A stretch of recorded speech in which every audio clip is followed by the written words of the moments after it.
late, but still here to serve you guys. The roads are horrible out there today, and we just made a 30 to 40 mile an hour trip home from Lakewood, starting at about, 4 o'clock, something like that.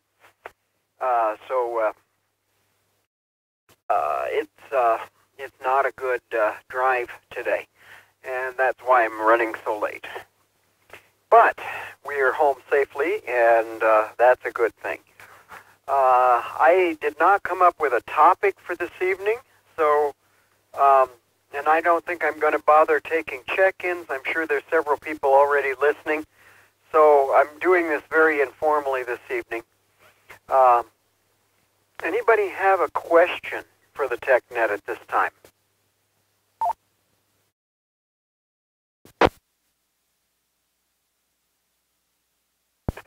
N0NYY with a question. NYY, go ahead. Good evening, Bart.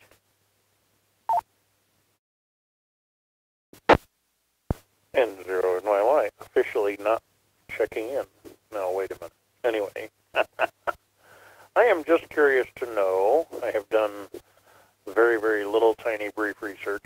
I am looking for a small amplifier for the HF bands, 50, 75, I suppose 100 watts. I don't really want 100, but something smaller than that. And I was just curious if anybody had seen anything like that. N0NYY via Echolink,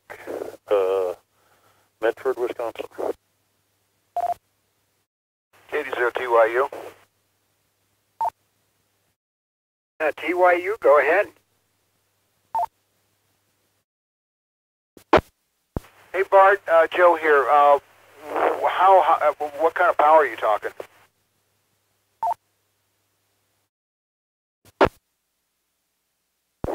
I'll be feeding it with 5 to 10 watts from a micro BitX, and I'm looking for, I don't know, 40, 50, 75 watts. Could go 100, but don't want to really, but essentially looking for whatever people have heard of or what you're familiar with that's out there. You ought to find a Kilo Fox Zero Colorado boy. You ought to find 1.5 amp out there, 150 watts. Okay, stand by. Let's let Joe finish up his comment there, and then we'll come back to you, Charlie Brown. Go ahead, Joe.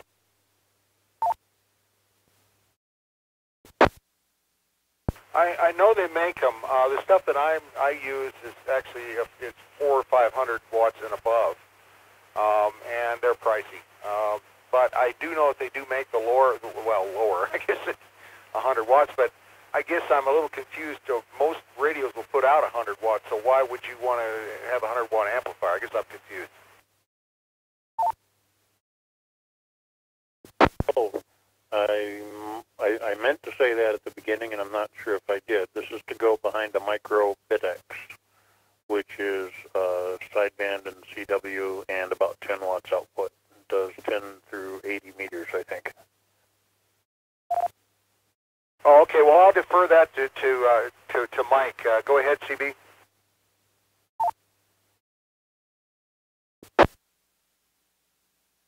Yeah, they used to make a lot of amps out there for 2 meters especially, and they were 150 watts and over. And so you ought to be able to pick up a used one somewhere, and it still ought to be working pretty good because they're in storage somewhere. DUS. Yeah, let's go to DUS.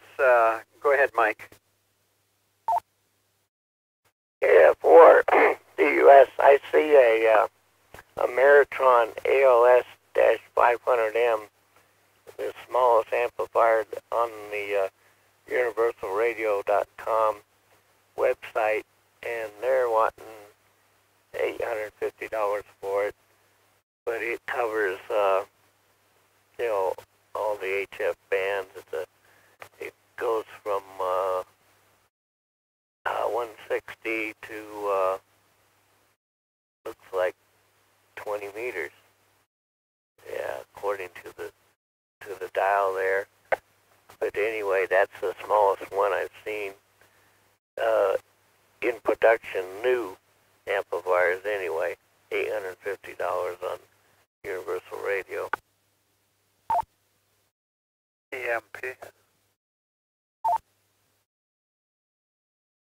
Just a second, Greg. Is that like a 500 watt amp, Mike? Yeah, 500 watt amp, and it says it's a mobile amplifier, 160 to 15 meters. Okay, so everyone remember, we're looking for 100 watts or under, mostly they're here. But thanks for the info. EMP, go ahead. Yeah, N0 EMP. If you look on the Elecraft, ELECRAFT website, they have a QRP radio, which is the KX3. They have an amplifier for that that's 1.8 through 29.7 megahertz plus 60 meters, plus the 60 meter band, 100 watts, and it's available with a built-in auto tuner. I don't see a price listed for it.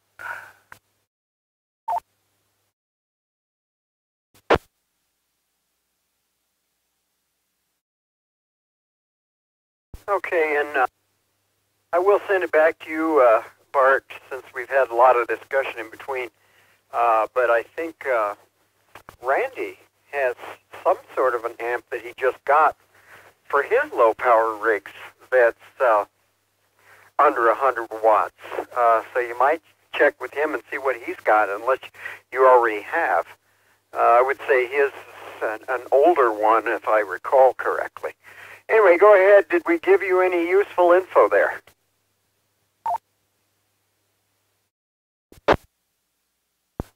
Useful, yes. For my application, no, not really. I've got the Elecraft website coming up on the Kindle here now. Thank you for that, Greg. I remember back in the 11-meter days, there were a lot of under-dash 100, 150 watt amps. The solid-state ones back then were insanely expensive, but I'm sure they're a whole lot cheaper now. And yep, I just thought I'd throw it out there and see what anybody'd heard of lately. And this is probably going to be battery or mobile powered. Not going to use it at home, so the big amplifiers are out. And remember that, well, primarily I'm saying that as a mobile type application or a portable application. We don't need a whole lot of power, and we don't have a whole lot of energy available to run the thing, so that's why I'm looking for the lower power amp. And I shall continue to scout around, and I appreciate everybody's input very much. Thank you. Good to hear everybody tonight, too. We're having a bit of an ice storm here in Wisconsin, but we'll see how things are in the morning. I have like 3 miles to get to work, so good to hear everybody tonight. N0 and my wife via Echolink, and thank you very much, Kim. PRB? Sure thing, Bart. We got like 15 degrees here in the car getting home. PRB, go ahead, please. What's the possibility of just scavenging an amplifier out of another radio and use that?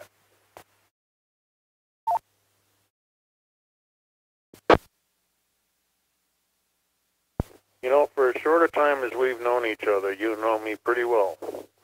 I have a 110 watt 2-meter trunk-mounted mobile rig that's not much good for anything, and I am actually considering pulling the amp out of it. It would take quite some reconfiguration to get it down into HF, but I think it's doable. Good suggestion. Thank you.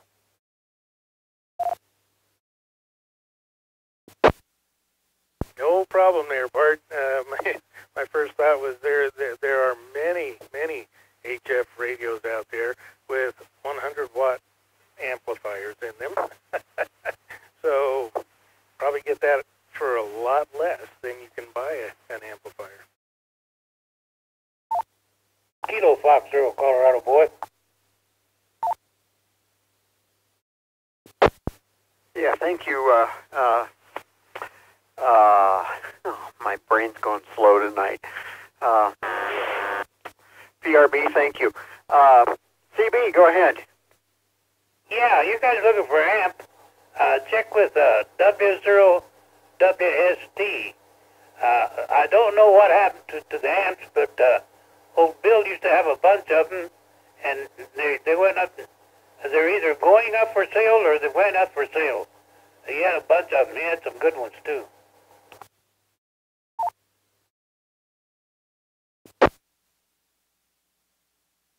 Okay. I appreciate that. Bart, he's in Loveland, and he did have a table at the Hamfest, but I don't know if he had amps there or not, and I don't know if any of the things he had were low power, but it never hurts to check there anyhow. Anybody else on this subject?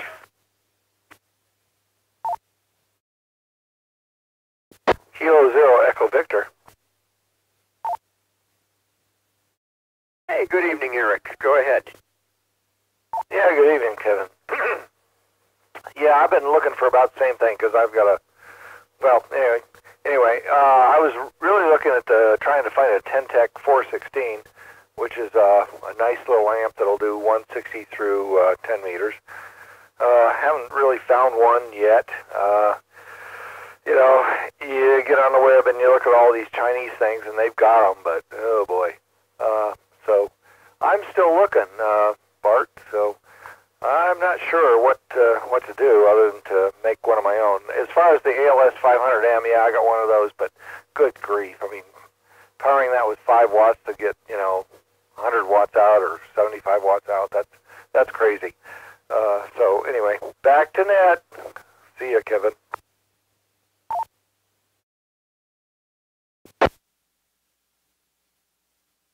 Yeah, see you. Don't run away, Eric. Bart, anything further? Any other questions that all of that dialogue produces by chance?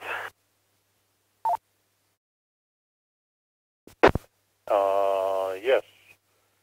Mike, KF0CB and 0 in my mind. Was that W0WST Bill, I think, in Wellington? Is that correct? I got him on QRZ. If that's right, I wanted to confirm the call first.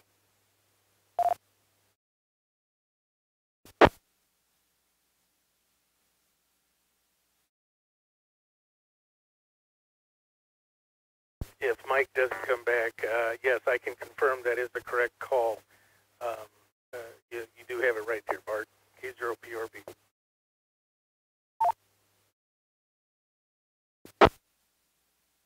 Roger, Roger. Thank you very much. I appreciate it, everybody. Back to net and 0 NYY.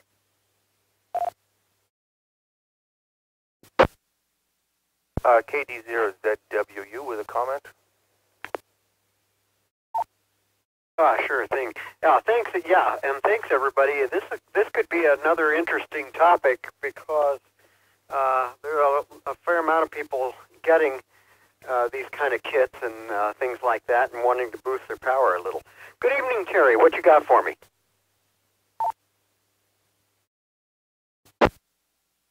I wanted to remind Bart. You can go online and you can find a 100-watt transistor amplifier in the $100 to $200 range. That's no problem. But be very careful about harmonic content with these. They almost surely do not come with low-pass filters, and many of them will probably not even have minus 30 dBc harmonics, and that's not good enough for the amateur band.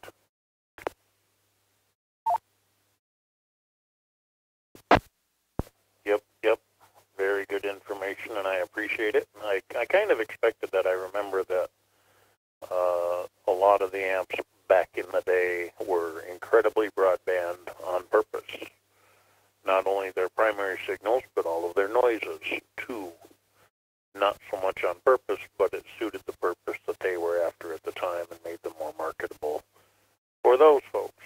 Thank you for that. I appreciate it. In Zero NYY.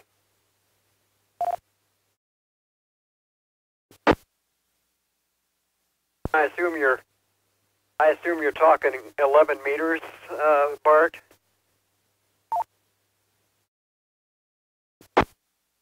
Yeah, I did that a little bit before I got my ham license back when I was young and impetuous.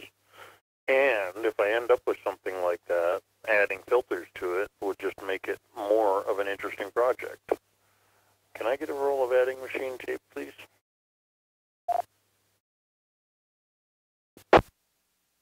EMP. Go ahead, EMP. Yeah, apparently there was a ham a while ago that had a 50-watt project amplifier in QST. If you Google his call sign, Whiskey 6 Juliet Lima, Whiskey 6 Juliet Lima amplifier, you'll find a bunch of links to people that have built 50-watt amps based on his design. They use a couple of $1 FET transistors.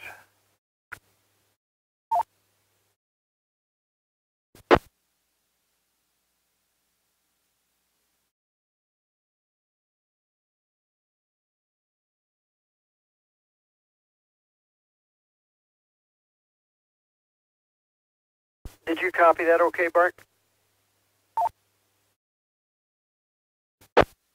I did.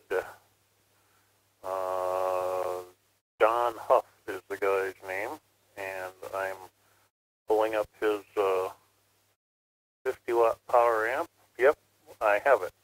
Excellent. That's what I'm talking about. Thank you very much. You know, I love these tech nets. They're great. And Zero in my way.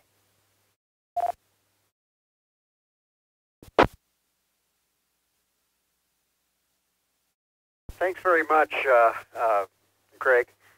And Bart, you need to graduate from adding machine tape to a smartphone program to keep all those ideas in, so you won't have to keep buying more tape and being less green. N7GES with the TechNet. Anybody else have comments or additional questions? Either this subject or others.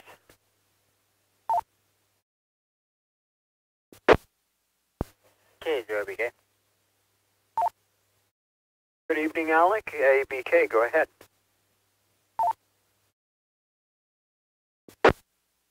Yes, this is KJBK. I just wanted to give a quick shout out to Dave for keeping up with the YouTube channel, even though we got a late start.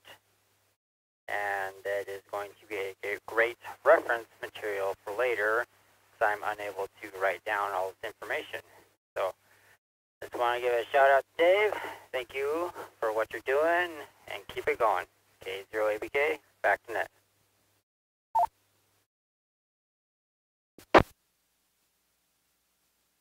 Which is a good reminder for me to announce that yes, our nets are being recorded and streamed on YouTube. That's nothing to worry about, you know, unless you're, if you're really concerned about what you say on this net, then, you know, you can be as careful as you like. But, you know, it's not much to worry about, considering that our broadcasts are available for anybody to hear as it is. So don't let it be a concern to you.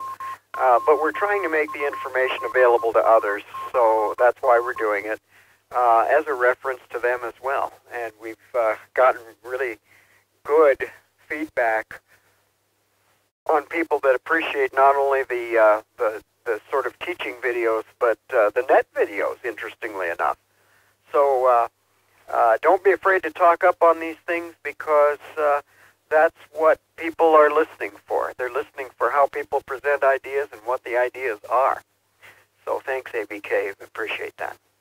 Okay, other questions or topics or anything for the net this evening?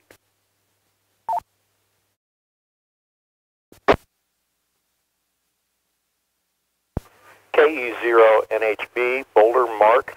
I've got a question. Good evening, Mark, and welcome.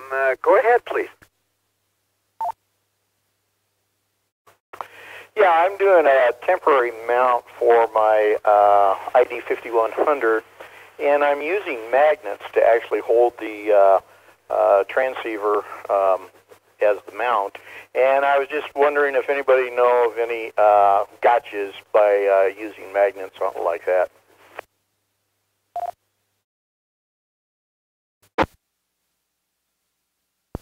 Yeah, can't afford to do it. Well, we had a double. Let me see. I heard DUS for sure. Go ahead. It's KF4 DUS. I've never used magnets on a HT. I've used Velcro, and they hold pretty well on my scooter, even on bumps. I really don't know how much magnets would affect the circuitry of the radio or even the antenna. I don't know. I would stay away from magnets. There's just kind of too many unknowns there. KF4 DUS.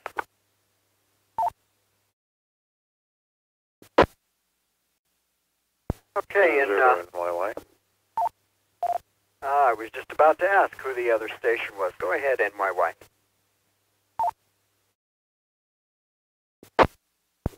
So there's a lot of, what's the good way to put it, preconceived notions about that, about magnets being damaging. And while they can be catastrophic to disk drives and certain types of memory chips, the big problem comes from magnets moving.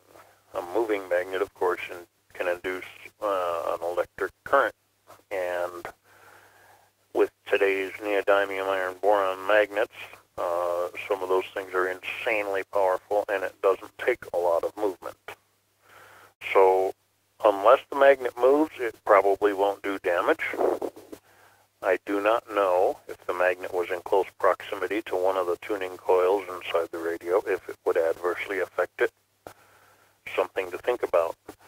If the magnet can move past the case of the radio, like you hit a really hard bump and the magnet's glued to the dash and the radio slips off the magnet, you could induce very unpleasant currents in certain elements of the radio. So there are things to be cautious about.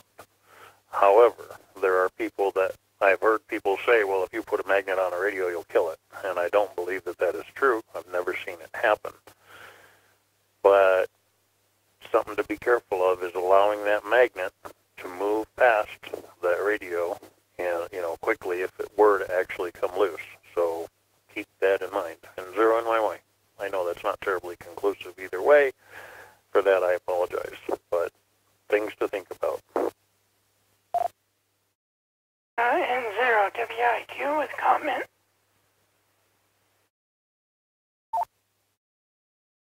Okay, WIQ. Okay, I would effectively echo much of what Bart said about using a magnet to hold the radio. Most radios come with a Faraday cage around them, so magnets shouldn't do that, but this idea that it might kill some radios and not others might depend on the casework around the radio. So, actually, a magnet wouldn't be as secure as a couple of screws or bolts and something to hold a bracket up to hold the radio. But on the other hand, having a magnetic field close to an RF circuit just is not a good idea, period. Back to net.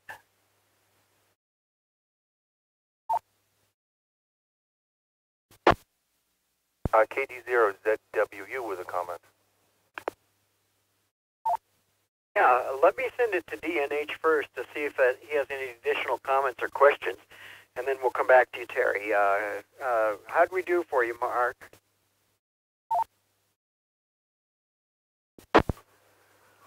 KE0NHB. Yeah, that's quite a lot of good information on that.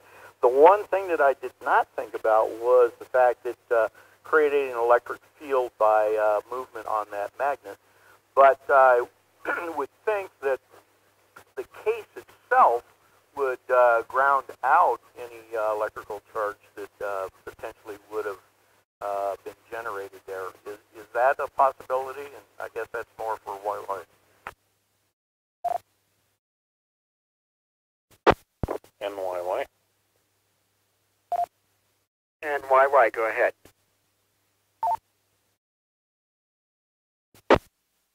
Okay.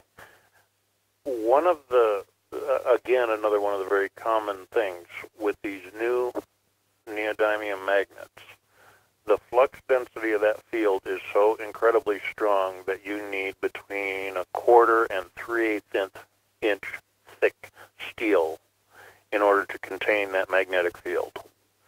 Your radio case is sheet metal, very thin sheet metal. So here's the experiment that someone should do.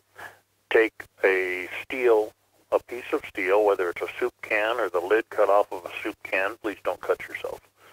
Put a neodymium magnet on one side of it and put a paper clip on the other side. And if the paper clip sticks, then the thickness of that metal has not contained all of the density of that magnetic field. And you will get up to a 1/4 inch plate of steel. You put that magnet on there, put the paper clip on the back, it'll probably still stick. That means a 1/4 inch is not enough steel to contain the magnetic field from one of these neodymium magnets. They are so incredibly powerful. You get up to 3/8 of an inch thick or 1/2 an inch thick, now you can contain the entire field. Now you can try to pull the magnet off of that piece of metal, and you're going to have issues doing so. You'll have to slide it to the edge or grab it with pliers or wedge something underneath it in order to get it off, because if you can utilize all of the flux density of that magnetic field, those things are incredibly powerful. I have 1/2 inch by 3/4 inch by 1/4 inch magnets put up against a piece of 1 inch steel, about 50 pounds to pull them off. Any other magnet is 1/10 of that or less. So do an experiment. Get some of those magnets, put them on various thicknesses of steel, and see how thick a piece of steel does it really take. The radio case, the case on your radio, I guarantee is not thick enough to protect it from that magnetic field. N0NYY.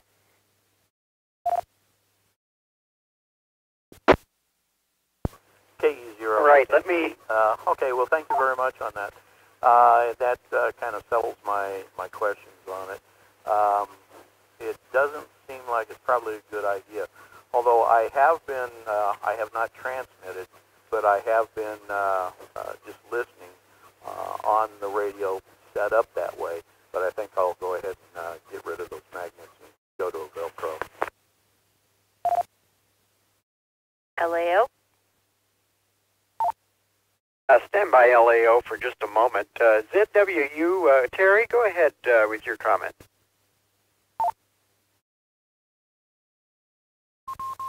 Yeah, I think I talked with Mark on this about 1 or 2 nights ago, and I had the concern of the magnetic fields possibly biasing the ferrites that are in any inductors that are in the radio, because as Bart so eloquently pointed out, if your steel case isn't thick enough, you're going to get the magnetic field penetrating into the case.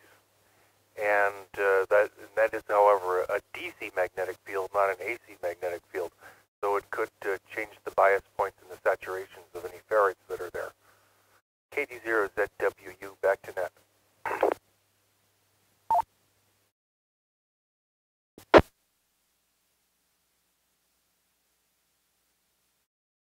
these are all interesting to me as well.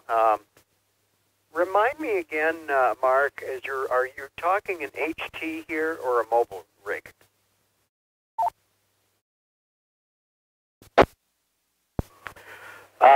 Yeah, this is mobile. It's an ID 5100, but it's it's the mobile.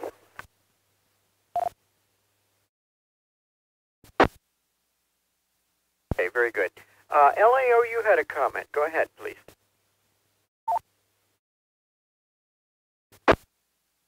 There is some wonderful Velcro.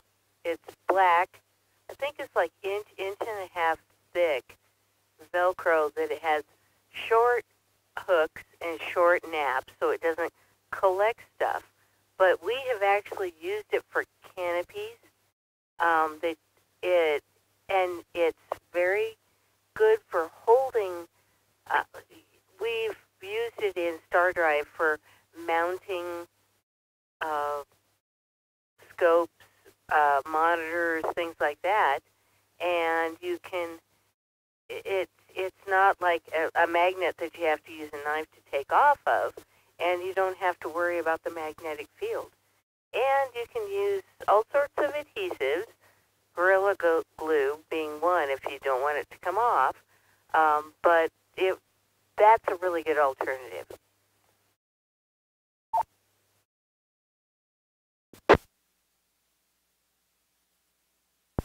KE0NHB. Yeah, thank you for that. That's actually a great idea, and I think I will go to some aspect like that. I was just, when I did this originally, I was just thinking, well, it's not affecting cell phones, and the Steely Ball magnet systems work pretty well. So that's I actually used one of those kind of magnets, and it was holding quite well, but I now understand a lot of other concerns for it. Thanks. AE0JWG with a comment. JWG, go ahead, please. Yeah, I have a ID 5100, and the mounting kit for the faceplate uses magnets.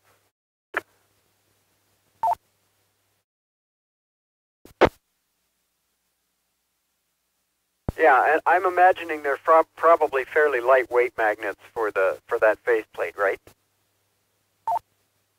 Yeah, I think it's the two magnets are mounted on the faceplate, and then it attaches to a metal plate, if you buy the kit.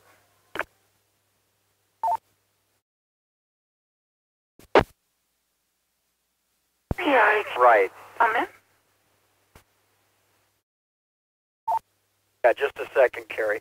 Yeah, and I think what we're talking about here, and somebody else can certainly set me straight, is a big enough magnet that would hold the radio, or at least a majority of the weight of the radio, versus a tiny magnet that would hold a front plate. And again, keep in mind, will the magnetic field go through the metal that it's sticking to? And if it doesn't, then it should be fairly safe to keep from bothering the radio. Bart, am I right on that?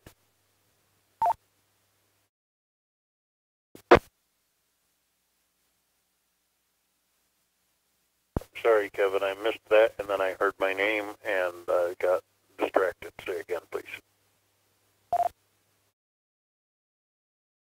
We had a station remind us that the front plate of that ID51 is fastened with magnets. But I was saying that there are smaller magnets, small enough to hold that faceplate, and probably not enough power to go through the metal that it's fastening to on the radio. And would that probably be a correct assumption? Yes, one of the really handy ways to deal with that strong magnetic field is to put it opposite another magnet, and the two tend to bring the fields in together. I have little tiny 1/8-inch cube neodymium magnets and it doesn't take a whole lot to contain their field, but another magnet will do it very, very nicely. And I too have seen on other equipment small detachable portions that used similar magnets. Basically, it was like a slide latch, and the magnets kept them from unsliding. The magnets didn't actually do the physical holding in place. There was another, like a sideways latch that did that. It just, you slide it to the left and it comes off. You slide it to the right and it latches on, and the magnets cause it to not slide when you hit a bump in the road, type of thing.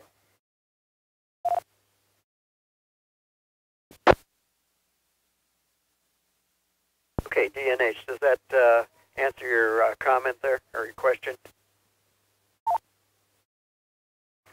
K0NHB, Mark in Boulder, yes, that has taken care of a lot of the gotchas that I was concerned about. So I really appreciate all the feedback and the information that came across. And once again, I would like to also say the TechNet is a great place to learn. Well, thank you, Mark. And I keep messing up your call, and I'm sorry. Thank you, though, for your patience, and glad you appreciate the net.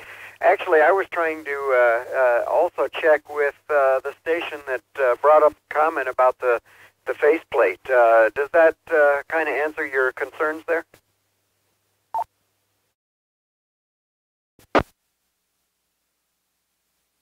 Yeah, this is KE0JW2. I guess you're talking to me.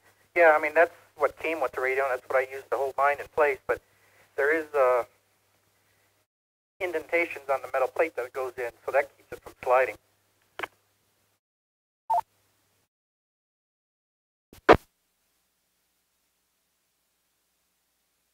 Yeah, I think when we're talking about concerns about either damage or interference, we're talking fairly substantial magnets that would hold, the weight of the radio itself, and by that time you're getting something fairly big to fasten it with there.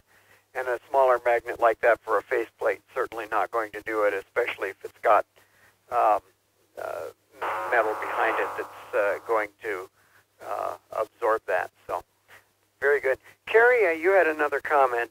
Go ahead, please.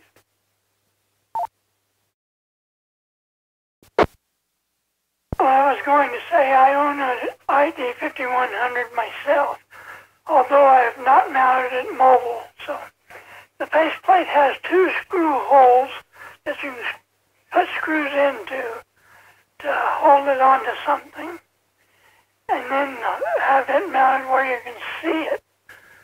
The radio itself is probably 2 or 3 pounds by itself, and then you have the microphone cable, the RF cable, and the DC power cable that makes it weigh a little bit more and adds torque issues to the mounting of it also. And so I really like Luann's idea of this fancy Velcro, which will hold quite a bit. The question is, do you want to make the mobile radio removable so you can use it in the shack, or things like that, because these will all affect your decision making. Because if you want to be able to take the radio out of the vehicle and put it, say, on a tabletop in your shack, that's one consideration. You don't want it bolted into anything permanent-like. Another thing is, got this remote head on the silly thing, long enough cable to fit most mobile installations. And then, like I said, it's got 2 screw holes in the back, so you could jerry rig a piece of sheet metal to put screws into the back of it and have that sheet metal hanging on a support of some kind to hold the head where you want it to be held. But now this is a touch screen display. So, being able to bump it with a finger and put it in some state you don't want it in is also a possibility that you need to account for, especially in a mobile situation. That's my comments, so back to Ned.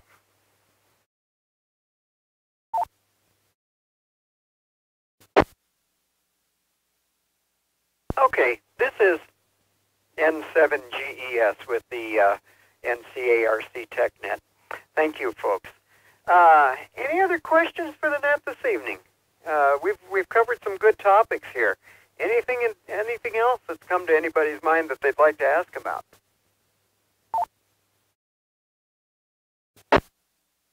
Well, WIQ, more of a comment than question, but it's about electromagnetic interference. Okay, go ahead.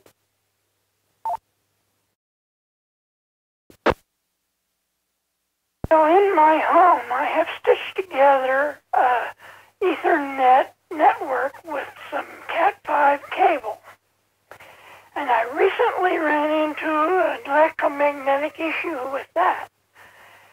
And replacing the Cat5 with Cat6 shielded reduced the interference enough that I could use the network, or use the total network rather than just part of it. So I just thought I'd mention that, because that is electromagnetic interference going into a twisted pair situation. And having the shield adds enough more isolation to the electromagnetic interference that it might just make the difference whether the network works or don't work. So that's my comment. Back to net.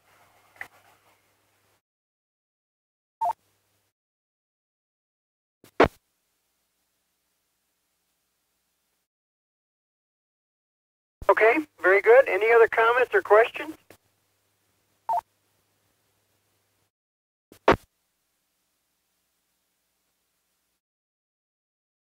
Alpha Charlie 0, Yankee Victor. Good evening. I think it's Mike YV. Go ahead. Yeah, good evening, Kevin. Thanks for doing the net. I just have a question. Has anybody got any experience with the Amazon Basics rechargeable nickel metal hydride batteries?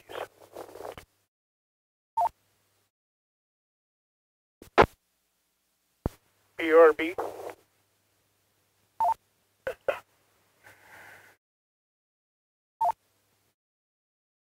Go ahead, Phil. Affirmative. Yes, I purchased some, used them. They didn't even last a couple months. That's my experience. So just letting you know, I won't purchase them again.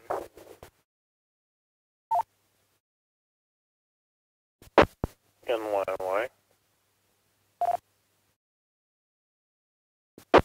Go ahead, Bart.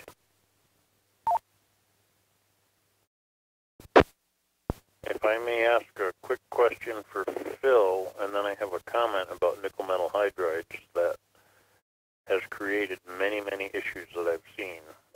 Phil, do you know at what rate your charger charges those batteries?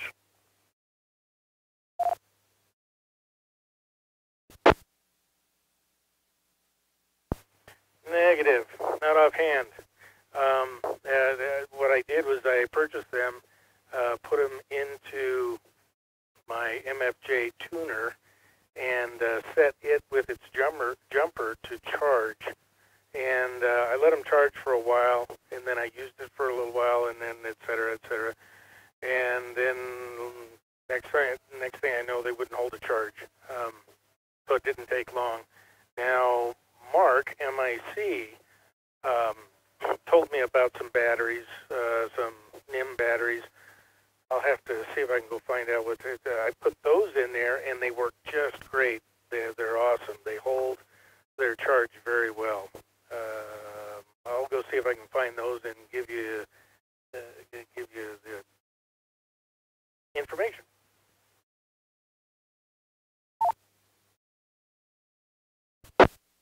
Roger. Panasonic has a website that gives us information in tremendous detail. The crux of nickel metal hydride batteries is they are supposed to be charged at 1C. If you have a 2.4 ampere hour AA battery, you're supposed to charge it at 2.4 amps. When you do so, at about the 80% and 85% charge level, they will start heating up. They will heat up to an alarming degree. There's a lot of manufacturers putting out chargers that will charge at 1/10 C or 1/4 C, and the battery never gets full. When the battery never gets full, the batteries, their lifetime deteriorates very, very quickly. There's a big caution about batteries getting hot. They don't like that, especially with the lithium issues. But the nickel metal hydride chemistry requires that heat at the last 15% of charge. That heat causes the hydrogen to expand and drives it back into the electrolyte to give it that last 15% of the charge. If you never do that, then your battery goes 90, 80, 70, 60, 50, 40, 30, done in 10 or 20 charges. If you charge them at 1C like they're supposed to, the current will drop off when the temperature gets there. Panasonic will tell you what the temperatures are supposed to be. Most good nickel metal hydride chargers will have a temperature sensor there just in case, but if you don't charge them quickly enough, they die very, very quickly. So again, I recommend the Panasonic website. It's very, very readable. Make sure you're looking up NIMH. That heat thing is almost the opposite of what old NiCads. Heat would kill them, but heat is what keeps a nickel metal hydride alive. And again, manufacturers don't want to sell you things that make your batteries get really hot because it scares people. So that's the big issue with the nickel metal hydrides, is getting them charged properly in 0 NYY. PRB.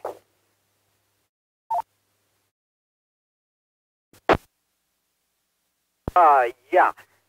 PRB, go ahead. And Mike, I will get back to you in a second there, too.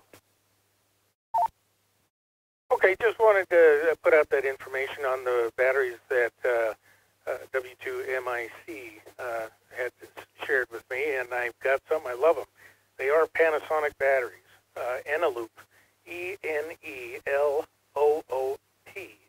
So that's Echo, November, Echo, Lima, Oscar, Oscar, Papa batteries. Really nice. They're AA. There are 12 of them in a package. As a matter of fact, you can recharge them up to 2,100 times, it says, and they will hold a charge in, as much as 10 years and only drop 70% after 10 years of charge. So, yeah, they're really good, and they've been working really well for me. K0PRB.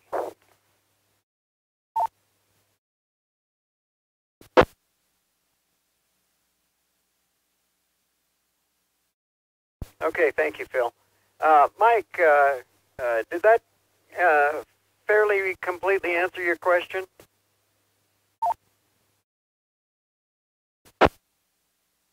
Yeah. Then it added a lot more than I knew about, too, so it was very good. I wish I would have asked about 10 minutes quicker, because I just ordered 8 of them and read good things about them, and I read good things about the Eneloops. I've been using the Duracell system with the 800 milliwatt charger. It's got the fan and the supposed to be smart charger, the Duracell system. I've had really good luck with the Duracell batteries, and I haven't had so good luck with rechargeables in the past. But this last go around, I tried the Duracell nickel metal hydride system, and it seems to be doing pretty good. And I thought I would try the Amazon Basics. I wish I would have asked about 10 minutes sooner, though, because I just placed the order. Thank you. AC0YB.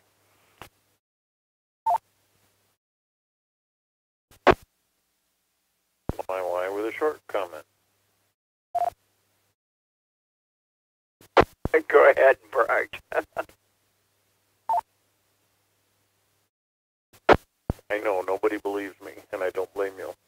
Amazon normally lets you cancel within a fairly long period of time, any time before they ship, and they don't normally penalize you at all. And Panasonic has almost always been the leader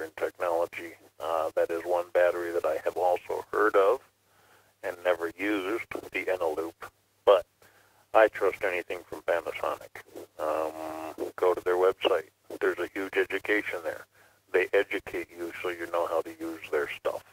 It's very, very helpful. And Zero NYY, thank you again.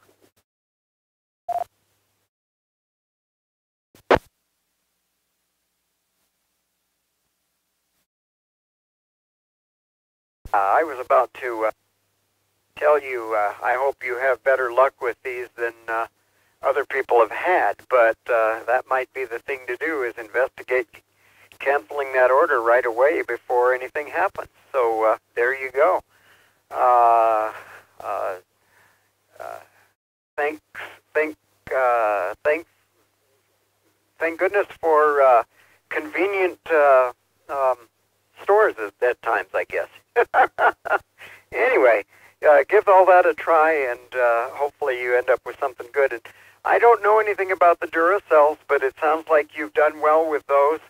I have heard numerous things about the Panasonics as well, and so that sounds like another system that you probably won't go wrong with either. Any further comments on this issue? This is N7GES with the NCARC TechNet.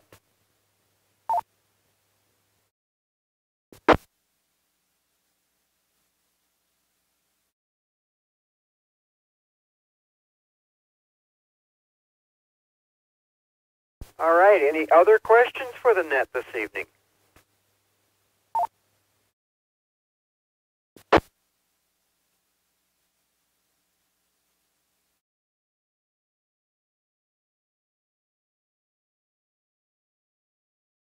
Any announcements for the net this evening?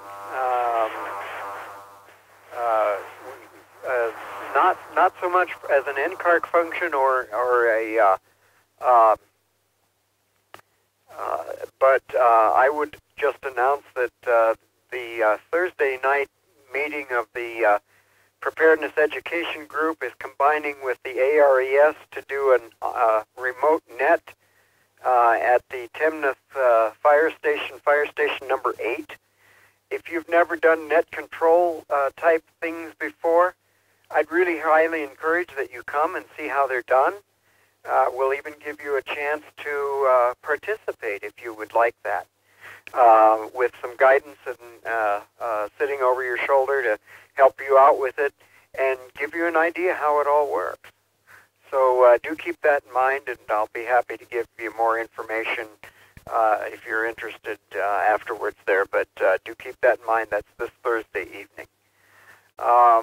Any other questions or comments for the TechNet? Tech questions or announcements or anything for us at this time?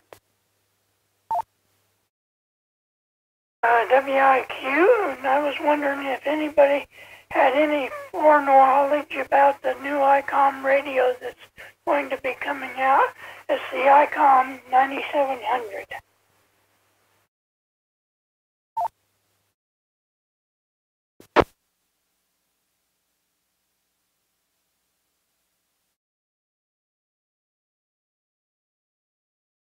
Can you give us any more description of that radio? What bands it covers, what modes it uses, that sort of thing?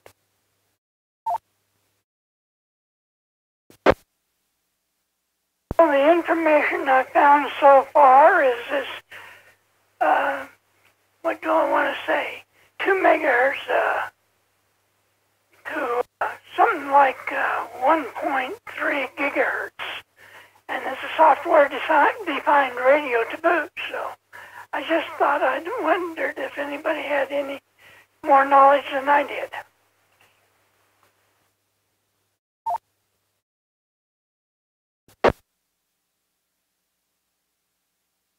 This is AC0YV. I just looked it up. It's on DX Engineering. You can get a look at it.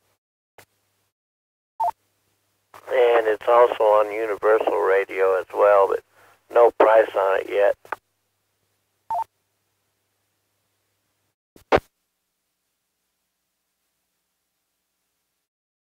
K0EV, it looks like a replacement for the 910H.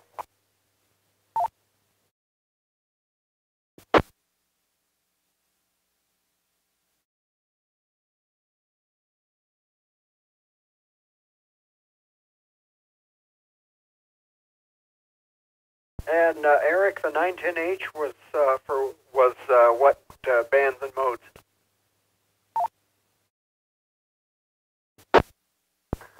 2 meter, 1 1/4, and let's see, you could get an adapter for 1296.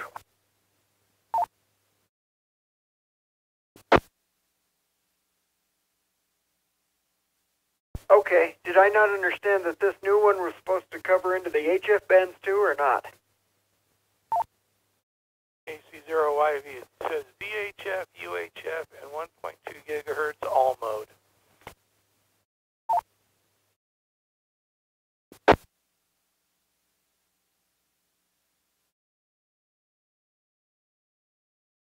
Okay, very good. Any other comments on this? It looks to be more than a base type radio than a mobile.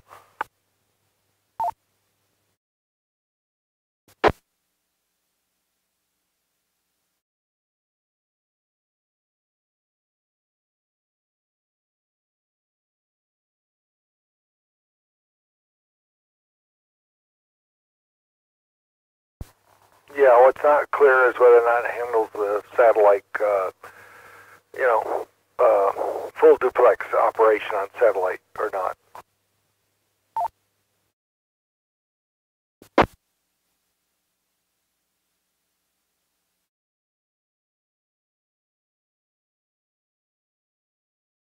Okay, well, it sounds like we've all got some surprises in store when they announce some more information about that there. So, Carrie, I hope that helps you a little, but it sounds like that's the extent of our knowledge at this point in time anyhow.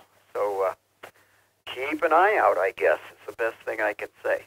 Any additional comments on this before we go elsewhere?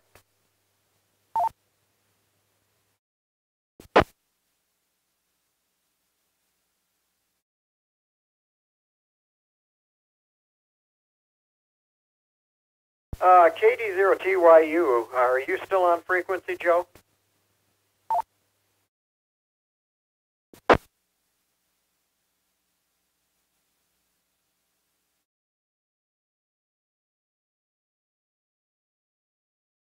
Okay.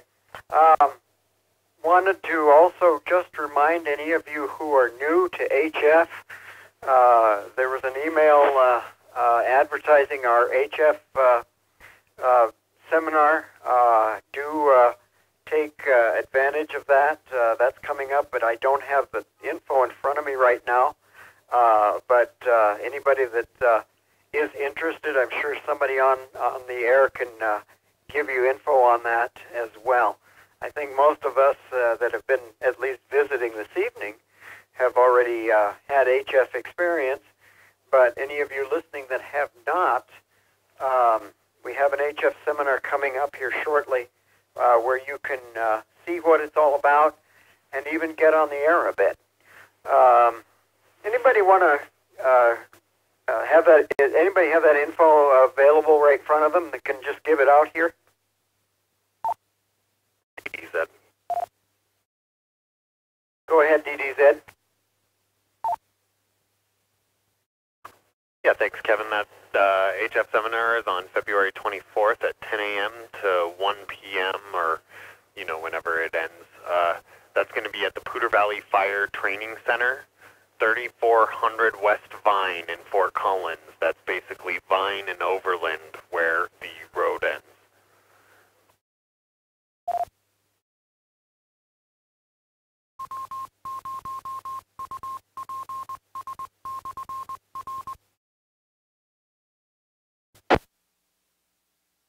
N0WIQ with a comment.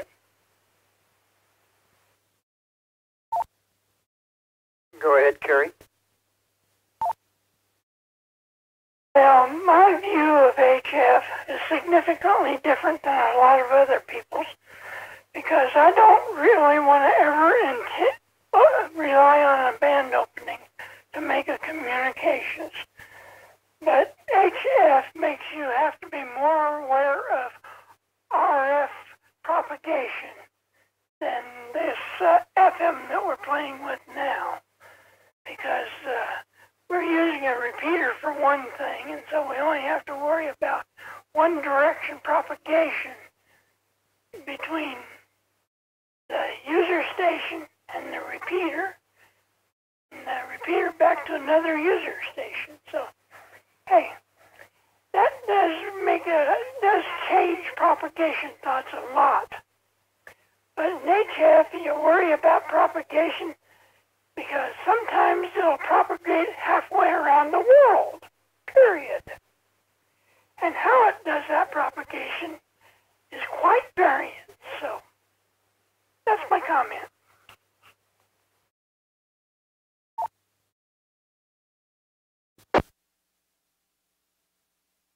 Well, that's true, and yet that's, I think, part of the joy of radio is that it does respond in different ways, and sometimes fighting those challenges are half of the fun of doing it. But also, that's one of the reasons why we have so many different modes. Because some modes will go through bad band conditions better than others. So we have a lot of options. So don't be discouraged by HF radio because it is somewhat unpredictable, because there are a lot of different ways you can use it to great advantage. So yeah, keep that in mind as well. N7GES with the TechNet. Anybody else have any comments or questions for the net?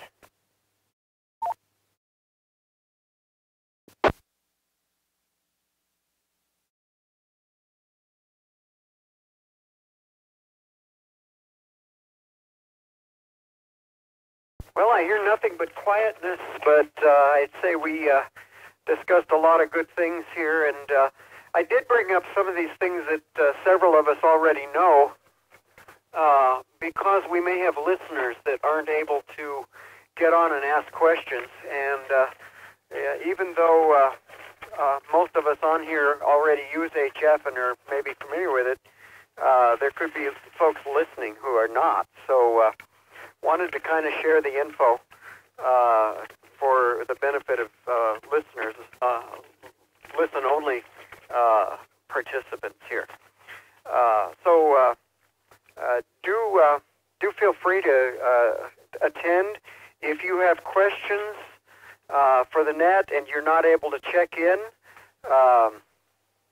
get a hold of one of us in person, or a message on a bulletin board, such as those that have brought some folks to our net via Echolink. Would probably be a way to get questions into our net. You can email any of our NCARC board members by their position names: president, vice president, or in my case, PAO at NCARC.net. And we also have the Elmer program, which is set up for helping people with technical issues.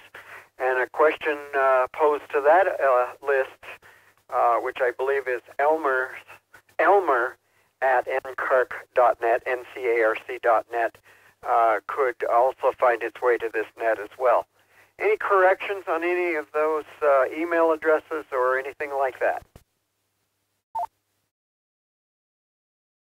CDZ with a comment. Go ahead, Dave. Hey, Kevin, I was just going to say that another good way to get a question into the TechNet if you can't join live is to put it in the comments section on the YouTube page. Each of the TechNets has their own video on there, and if you ask a question in the comments, I'll make sure to ask it in the TechNet. W0DDZ.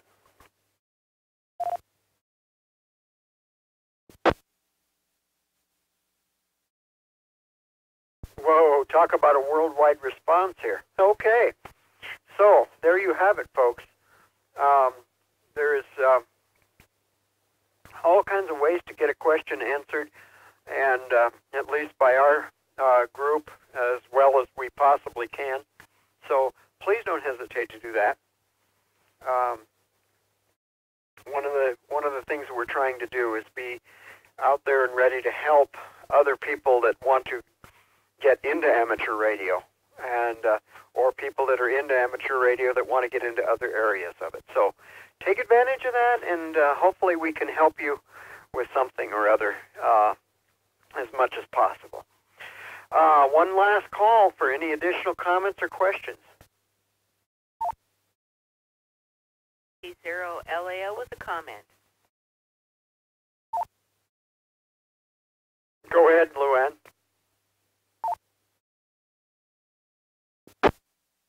Well, this is for the Mr. Wizard DBZ. Just listening today and putzing around the house, JR was on, and he made the comment that he downloads from the website and YouTube and listens to the TechNet and all of what you've put up there, and he finds it very helpful. So, hoorah.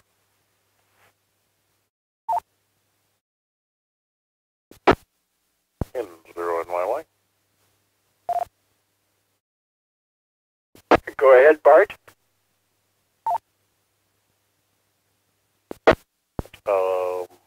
If Dave could identify the website or the way to get to the YouTube, I presume it's through the NCARC website.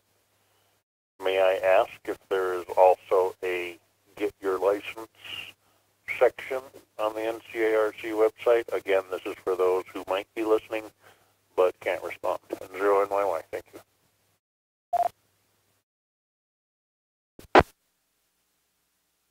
W0DDZ. Go ahead, Dave. So the easiest way to get to the YouTube page is going to be to either go to YouTube and search for NCARC, or to go to ncarc.net, and there is a link on the home page there to get to the YouTube page. We are going to be putting a technician class onto the YouTube page. I have to get some instructors in line and get that ready, but that is to come, as well as some other stuff I've got planned. I've spent some time this week getting some things in line to get some new content up there, so there's definitely going to be some cool stuff to come. Thanks, everybody, for the great comments on that, by the way. I do appreciate it. Everybody at this club works so hard to get everybody information, and it's a great club, so it's really just me showing off the club.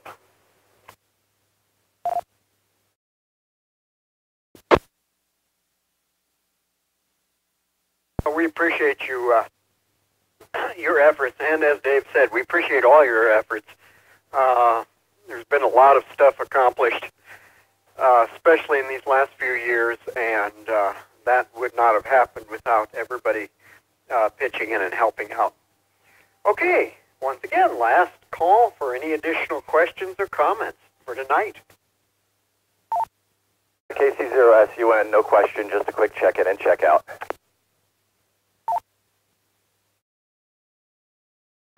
Okay, hi, bye. Anybody else?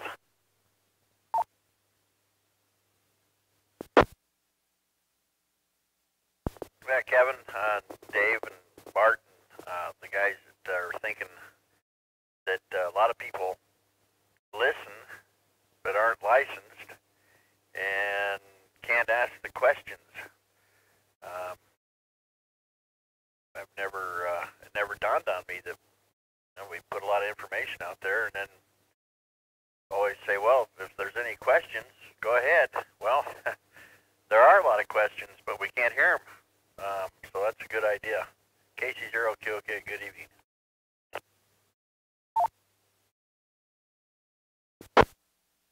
SUN, actually, I do have something.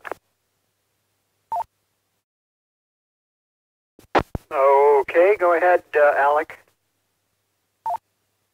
Yeah, I didn't hear much at the beginning of this, but I heard someone mention if we have a Get Your License on the website, and the idea that there may be people with questions. I think that we should, especially people that are looking to get their license, invite them to email somebody. I'm not sure who that would be, but if somebody's interested in getting their license, I know that there's lots of email reflectors that we could send them to. I'm just not sure which one we could say specifically for that group of people.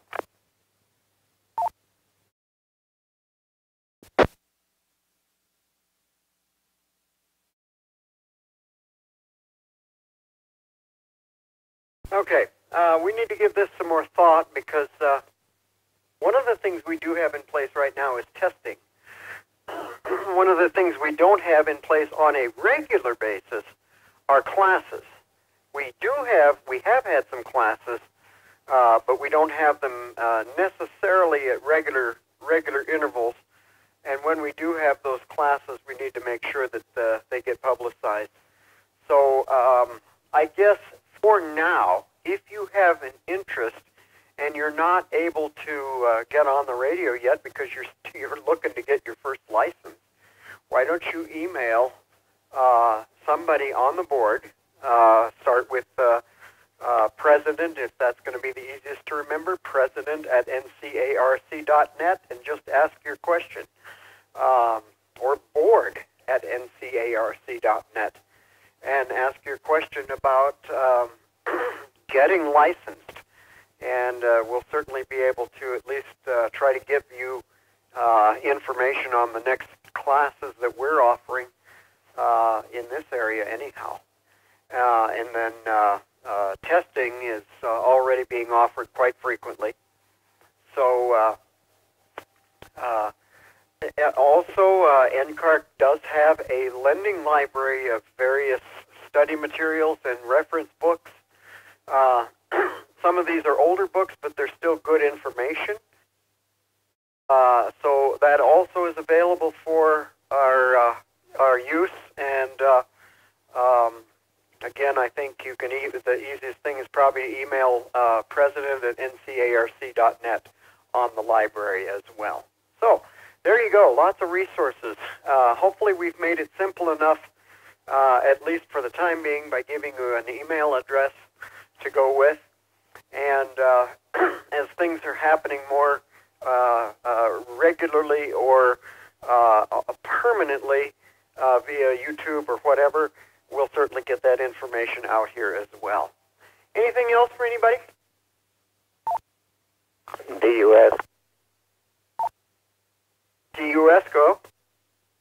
KF4 DUS. I don't know if you already covered it or not, but on the NCARC.net website, there is a tab called Become a Ham. It has quite a lot of information on there as well. KF4 DUS, back to that.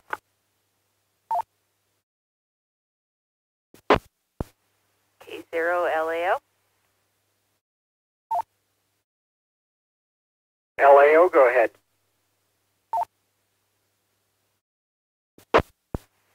Alec had a really good point, because there are classes, but just put it into the pot that maybe it's a pre-Elmer group that help people study for their exam, which I would be willing to help with, but, put it out there.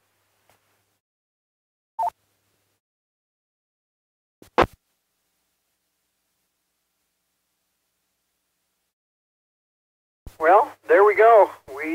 If we get flooded with email, we're going to know where to point a finger. All you folks with ideas. That's great, and thanks for your offer to help out, too. I think that is important. You can study the manual yourself and work toward those licenses, but sometimes some assistance is a great help. So do keep that in mind as well, whether you email Elmer at NCARC or a board member or whatever else. All right, last call, and then I am going to go and be with my family. Last call for any other subjects here.